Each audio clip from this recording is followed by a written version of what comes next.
बुलाओ गुरु जी ने और हमारा हवन करियो 2-3-4 दिन। वो 2 दिन के हवन में कैलाट उठ गया। रोज करो हवन अपना, एक जोत लगा दे, सुता उठ के हाथ पैर धो ले, नहान का ना फुर्सत मिले, कोई जरूरी ना होती नहाना इसमें। नहाए धोए क्या भ्याज है, मन का मैल ना जाए, और मीन सदा जल में रहे, धोए बांस ना जाए। अंदर से अंतःकरण साफ हो, हाथ पैर जरूर धो ले, क्योंकि धार्मिक वस्तुओं के हाथ लगाने। और जोत ला दे, अपना मंत्र करता रहे, काम करता रहे, अपनी आरती बोल ले, जा नित्यनेम भी कर ले, रोटी पोए जा, नित्यनेम चलता रहे। आजकल तो आधुनिक बहुत से उपकरण हो गए हैं, वैसे भी याद हो जाते हैं कुछ दिनों में।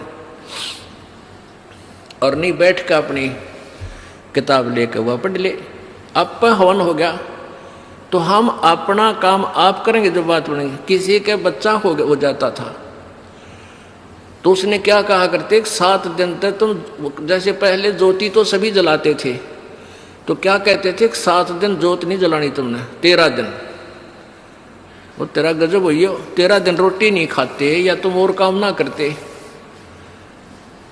और किसी की मृत्यु हो जाती है उसमें भी ऐसे कहा करते थे। जैसे जन्म होने पर तो वो जब तक वो छठ ना होती इतने कहा करते, मृत्यु के बाद कहते हैं 13 दिन तक आपने कोई धार्मिक क्रिया नहीं करनी। तेरा गजब हो। परमात्मा रोटी रोज खा रहे हो, किसी दिन भी ना छूटती, ठीक है। कोई प्रिय की मृत्यु हो जाती है, रो पीट के दोपहर तक ना खाओगा, शाम में खानी पड़ेगी, रो पीट के रोटी खानी पड़ेगी।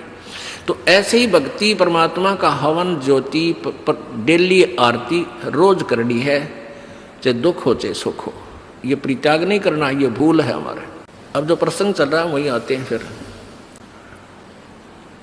अब 5 यज्ञ आप कर रहे हो, एक यज्ञ धर्म की, दूसरी यज्ञ ध्यान, और तीसरी यज्ञ हवन की। यहाँ जितने भी जैसे पाठ चल रहे हैं, अगर 150 पाठ हैं तो 150 ज्योति जला दी जाएंगी, और 3 दिन तक अखंड ये ज्योति जलेंगी। हवन हो रहा है। फिर जो अन्य भी कोई अपनी ज्योति जगवाने के लिए दान करते हैं, उनकी अलग से ज्योतियाँ जलाई जा रही हैं। वो दिन रात पूरे महीने चलती हैं, पूरे वर्ष चलती हैं। तो ये एक तीसरी यज्ञ हवन की, चौथी यज्ञ प्रणाम, और 5वीं यज्ञ ये तत्व ज्ञान की।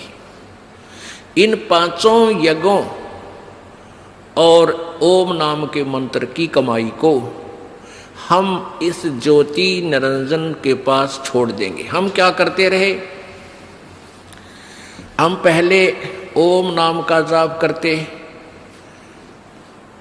ये 5 यज्ञ करते, उसका फल हम स्वर्ग, महास्वर्ग, ब्रह्मलोक में जाकर नष्ट कर देते, ये पुण्य। फिर पाप के लिए नरक में जाते, फिर 84 लाख योनियों में धक्के खाते। अब परमात्मा से हम की वाणी से हमें ज्ञान हो गया कि इस कमाई को हम वेस्ट नहीं करेंगे।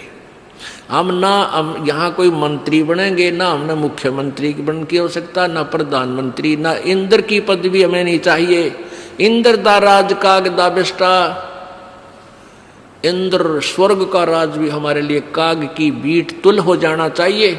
यदि आप सतलोक जाना चाहते हो, और तुम बड़ा सरपंच की पीपी दर बैठो है तेरा, फिर किसे भगत तुम?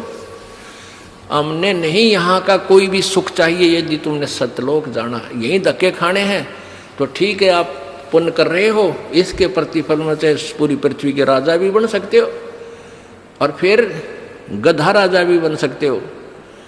तुरंत ये पहले सोच लेना। राजा कहते हैं कबीर, हरि के नाम बिना ये राजा रसब हो। बड़े गधे ने रसब बोले। हमने यहाँ से पीछा छुटवाना पुण्यात्माओं, इस बात को कति अपने पल्ला गांठ लगा लो, यानी दृढ़ निश्चय कर लो, दृढ़ संकल्प कर लो कि भगवान फिर बोर्ड के इस गंदे लोक में जन्म ना हो। हृदय में एक ऐसा हेट बने और वहाँ की इसी उमंग बने, सतलोक जाने की। जैसे बालक बच्चे ने कह दे कि तेरे मामा का ब्याह है, माँ कहती है भाई चल वहाँ चलेंगे, तो कई दिन पहले कूदन लग जाया करो बच्चे, मामा का जाऊँगा, मामा का जाऊँगा। तो ऐसे ही हमने सतलोक जाने की उमंग भर जानी चाहिए। अगर आपके हृदय में ये पक्की दस जाती है कि वहाँ सतलोक है, वो सच्चा सुख सतल है, हमारा मूल स्थान वहाँ है, हमारे वहाँ पहले के कुछ साथी भी वहाँ रहे हैं जो हमारे की तरह, बेवकूफ ना बने। तो गरीबदास साहिब जी ने कहा है, वाह वाह अमरपुर जाऊंगा, वाह वाह अमरपुर जाऊंगा, सतलोक जाऊंगा, दीन दयाल भक्ति दे मोको, अनहद वाणी गाऊंगा, वाह वाह अमरपुर जाऊंगा, वाह वाह अमरपुर जाऊंगा। यानी ऐसी उमंग हो आपके अंदर। तो ऐसे ये 5 यज्ञ जब होगी तो 5 यज्ञों का प्रतिफल और ओम नाम की जो कमाई है हम यहाँ नहीं लेंगे, कत्ती भी नहीं लेंगे। चाहे हमने आपका तो बेरना परिदास तो थूके भी नहीं आके इस राज और पाठ और 21 ब्रह्मांड भी दे तो भी नहीं चाहिए हमने तो झंझट मिटवाना संग जन्म का। 4 मुक्ति जहाँ चंपी करती माया होरी दासी, और दास गरीब अभय पद पर से वो मिले राम अविनाशी। उस सतलोक में जाने के बाद यहाँ की जो 4 मुक्तियों के सुख जो अंतिम मुक्तियां हैं, और ये मुक्तियां चारों नाशवान हैं, ये इनका फल समाप्त होता है।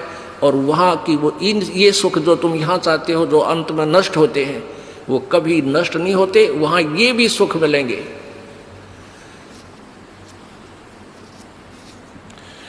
तो गीता अध्याय नंबर 18 के श्लोक नंबर 66 में कहा है, जो 62 में कहा ना जिस उस परमेश्वर की शरण में जा, तो 66 में कहा कि यदि तुमने उसकी शरण में जाना है तो सर्व धर्मान परित्यज माम, मेरे सतर के सारी धार्मिक अनुष्ठान का फल मुझे छोड़। परित्यज यानी छोड़ या मेरे पास दे दे, मैं तुझे, क्योंकि जैसे हमने किसी का ऋण ले रखा है तो ऋण, और हमें बंधुआ मजदूर बना रखा है उसने, हम उसका ऋण दे देंगे, वो हमें बंध से मुक्त कर देगा।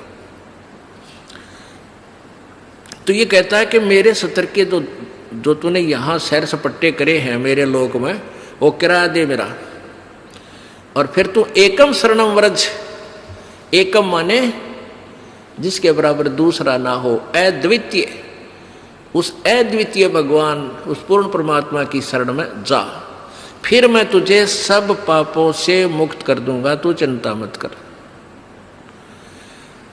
अब उस लोक में कैसे जाया जाएगा?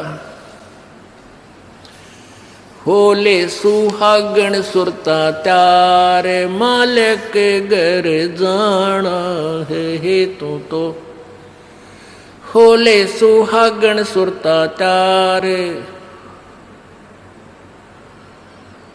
उस मालिक के घर में कैसे जाना है?